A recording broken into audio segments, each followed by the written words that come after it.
Lagian gue juga yakin Pak Ganjar tahu kalau azan itu menjelang maghrib bukan menjelang pemilu.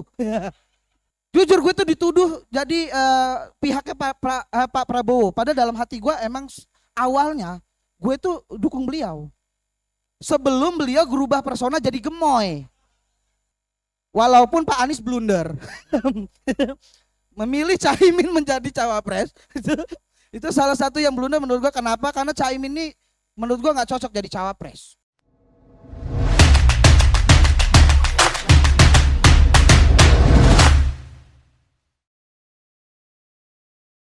Cek cek cek.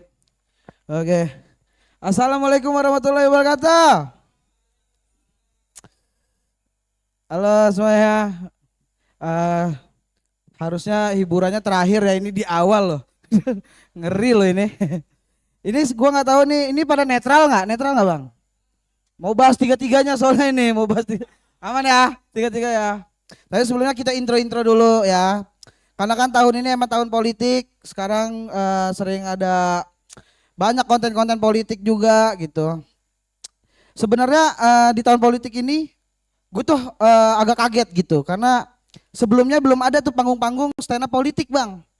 Jadi sekarang tuh banyak banget job-job politik kayak gini nih.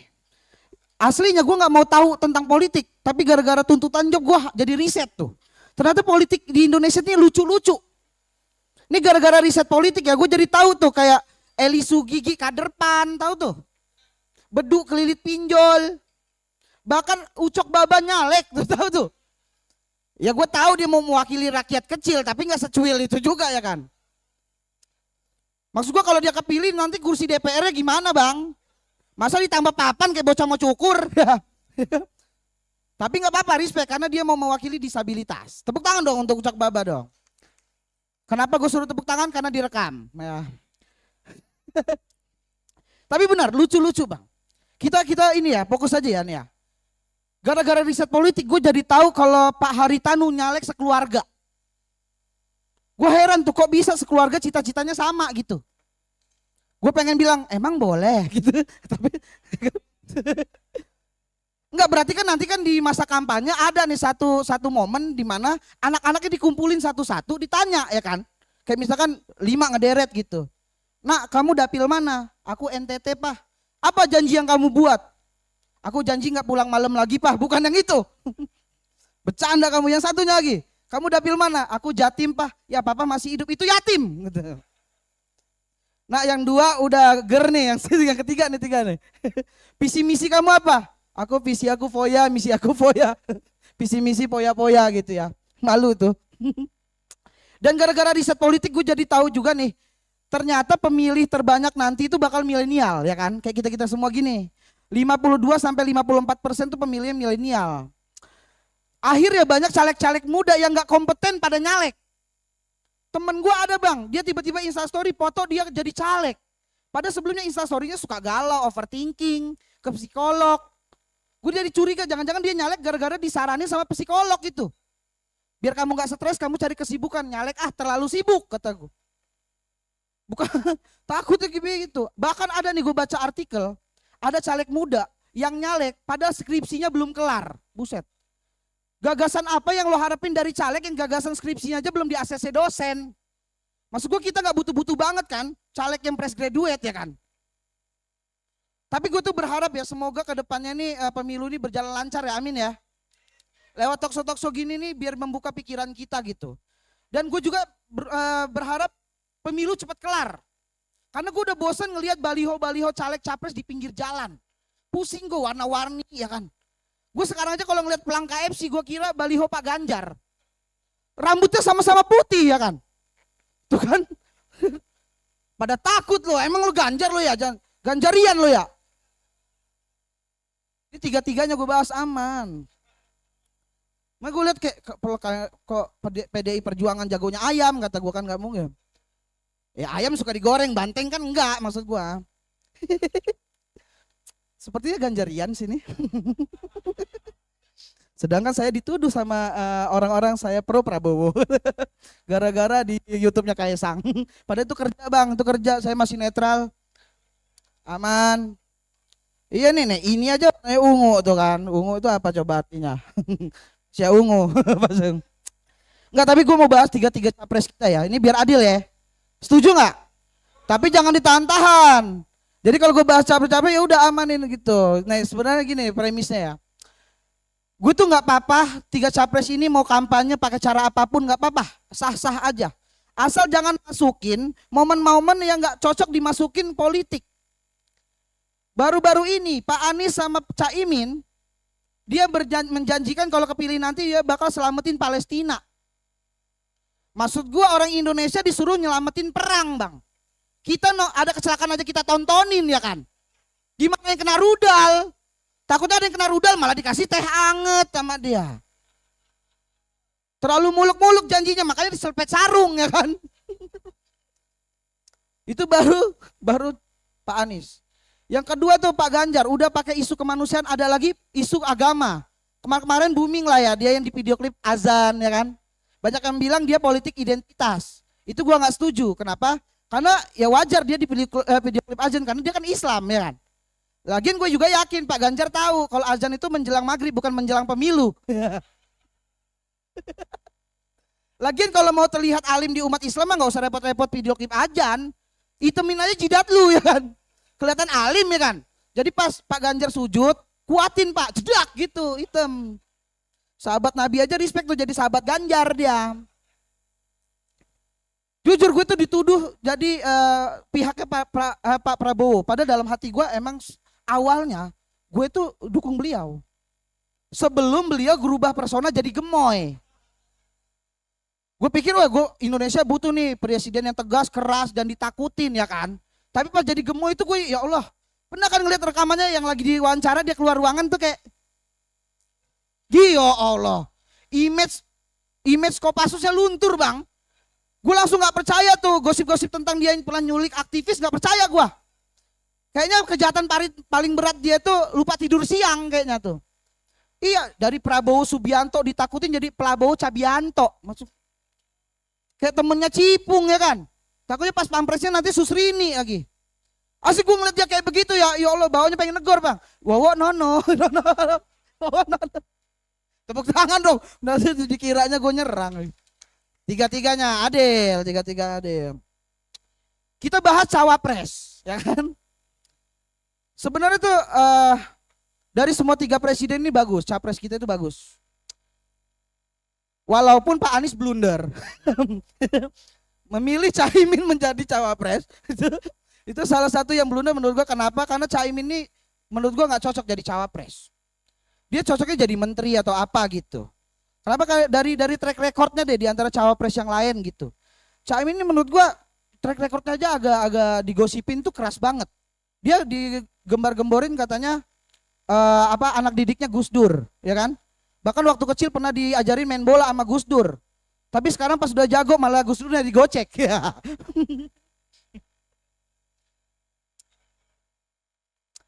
Peribahasa yang cocok buat Caimin itu ada Pak. Guru kencing berdiri, murid kencing gurunya. Enggak, Caimin ini lucunya apa? Waktu itu diundang Om Deddy di podcastnya. Ditanya sama Om Deddy, Cak waktu itu katanya pernah menjanjikan kalau nanti kepilih selamatin Palestina. Dia bilang enggak, maksudnya berusaha. Tapi waktu itu janji ya namanya juga kampanye katanya gitu. Jujur banget ya kan? Lucu banget bener. Makanya Caimin gue nobatin sebagai pelawak pendatang baru terbaik. Di bawah Calontong ada Caimin tuh. Yang kedua, Pak Mahfud MD. Yang blunder Pak Mahfudnya sekarang. Pak Mahfud MD ini termasuk elektabilitasnya paling bagus di antara cawapres lain ya kan. Dia dipilih itu katanya biar dapat suara dari Jawa Timur sama kayak Caimin. Itu berarti tujuannya untuk membelah suara kan, memecah suara tuh. Belum apa-apa udah bikin perpecahan tuh. Pak Mahfud ini sepanjang dia sebelum jadi cawapres nggak pernah blunder, tapi pas jadi cawapres blunder mulu. Waktu itu awal-awal pas dia dinobatin jadi cawapres dia bilang, katanya ini mati-mati ada yang matiin ya. Siapa sih yang matiin, yang sering matiin mic ini? Jadi kagak solid dah. Pokoknya dia waktu itu blunder, dia bilang katanya hukum di Indonesia harus ditegakkan ya. Padahal kan dia main Polhukamnya. Itu mah jatuhnya bukan kritik tapi introspeksi ya. Yang ketiga itu Gibran. Jadi kalau Anies Imin jadi Amin, terus apa? Ganjar Mahfud jadi Gama. Nah ini Prabowo Gibran jadi bocil ya. Prabowo sama anak kecil. Karena dia digadang-gadang sebagai orang yang termuda di cawapres termuda ya kan. Ya iya sih emang dia kan caranya milenial banget, pengen yang instan ya kan. Tuh ketawa, lu emang ngincer bener lu, gue bahas itu lu.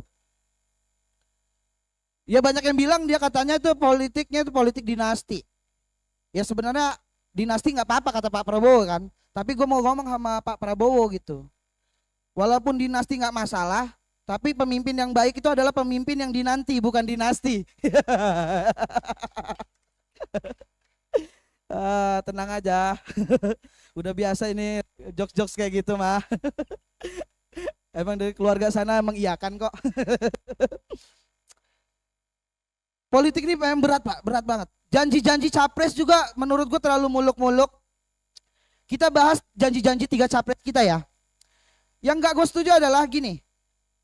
Pak Anies sama Caimin bilang katanya dia diantara yang lain itu adalah capres-cawapres yang paling miskin. Tapi dia menjanjikan kalau kepilih nanti dana desa akan menambah jadi 5M. Lah katanya paling miskin modalnya semangat. Ini 5M dari mana ya kan? Ya mungkin maksud mereka semangat untuk ngabisin anggaran. Kalau yang kedua, janji yang kedua itu dari Pak Prabowo sama Gibran adalah ngasih makan gratis untuk para pelajar dan susu gratis untuk para pelajar. Pinter banget dia tahu pemilih terbanyak milenial jadi dia deketin tuh. Anak-anak muda dirangkul sama dia. Pantesan selama ini dia suka goyang-goyang ya. Ternyata niatnya untuk menggoyang mental Gen Z. Yang ketiga itu janji dari Pak Ganjar sama Pak Mahfud itu adalah naikin gaji guru 30 juta per bulan. Bagus. Ini bakal membuat guru-guru makin semangat ya kan. Ngajar bahkan yang guru agama dia ngajar yang lain juga tuh jadinya tuh. Biar double. Guru agama bisa ngajar ilmu pemasaran tuh. Ya kan kalau di politik agama gampang dijual. Ya kan? Tapi kita udah lewatin dulu soal politik karena gue mau bahas soal yang sekarang itu lagi rame adalah Israel Palestina ya Pak ya. Akhirnya banyak-banyak kayak produk-produk yang diboikot. Kayak misalkan kemarin tuh ada yang boikot Starbucks. Ya pada tahu ya. Bahkan sampai Starlink ikutan panik bang. Lah gue kena juga dong. Enggak kata gue. Starbucks keliling aman kata gue. Selama lo masih jual nutrisari belewah aman kata gue. Ya ngerasa dia kata Starbucks juga. Tas Dior juga kena boikot. Gue nggak tahu kenapa kena boikot, mungkin karena namanya Dior kayak tembakan ya kan. Sampai banyak netizen yang komen, gue sampai kapanpun nggak bakal beli tas Dior. Gue balas tuh, karena kemanusiaan mbak nggak kebeli bang kata dia. Gue kondangan aja pakai tas Eger kata dia. Tas mukena aja gue bawa main, gue kira tote bag kata dia. Netflix juga diboikot. Nah ini gue sedih, kenapa? Karena gue lagi nonton series Gadis Kretek. Baru sampai episode 3 belum lanjut itu. Di boykot tuh jadi kayak gue takutnya kalau gue lanjut gue jadi pro Israel. Padahal gue Palestina banget ya kan. Gue kalau makan aja cuci mulutnya pakai semangka gue Palestina banget tuh. Gue takutnya kalau gue nonton Netflix yang boykot Netflix marah nanti kan. Ntar dada gue digebuk sampai bunyi Netflix gimana? Dendem katanya kan. Gak enak. Sekarang tuh udah boykot adalah kalau kita ngomongin sekarang anak-anak muda itu pemilih yang lagi diincar-incar banget. Jadi kayak lo pada gini yang belum milih pasti udah milih sih sebenarnya. Sekarang gue tanya dah, paslon 1 mana suaranya paslon 1? Tuh kan enggak ada. Paslon 2. Banyakan paslon 2 ama. Paslon 3. Kompak ya. Sesuai duitnya ya. Banyak-banyak buzzer. Tapi mari kita tutup dengan beat netral aja ya. Kita nggak usah bahas-bahas politik. Umur gue sekarang udah kepala 3 bang. Gue belum merit. Abang udah merit? Belum. Gue tuh sekarang lagi fokus banget sama ibadah gue gitu. Biar apa? Biar nanti kalau gue dapat cewek yang solehah gitu, gue pengen banget cewek yang solehah kayak mbak ini tuh. Solehah mbaknya. Cara duduknya aja kayak duduk di antara 2 sujud. Mbak kesini naik apa? Motor. Wah pasti nikungnya di sepertiga malam. Alim, alim. Pelihara kucing. Oh jangan, kasihan kucingnya nanti nggak boleh kawin, bolehnya ta'aruf. Gue nyari cewek tuh yang solehah, minimal di bio Instagramnya ada tulisan QS Anissa 24. Nah tuh, solehah bang, yang tertutup bang, yang kalau pakai jilbab tuh kalau gue gonceng motor jilbabnya nutupin plat. Nah tuh, itu solehah banget tuh. Makanya sekarang gue lagi rapihin banget ibadah gue nggak mau ketemu sama cewek yang masih ngumbar-ngumbar aurat. Apalagi kalau ngumbar aurat tapi nggak sadar diri bang. Gue pernah ngeliat ada cewek pakai hot pants tapi nggak hot. Ada parisesnya, buset. Itu kalau nyontek di paha rapi tuh banyak garis tepi, ya kan?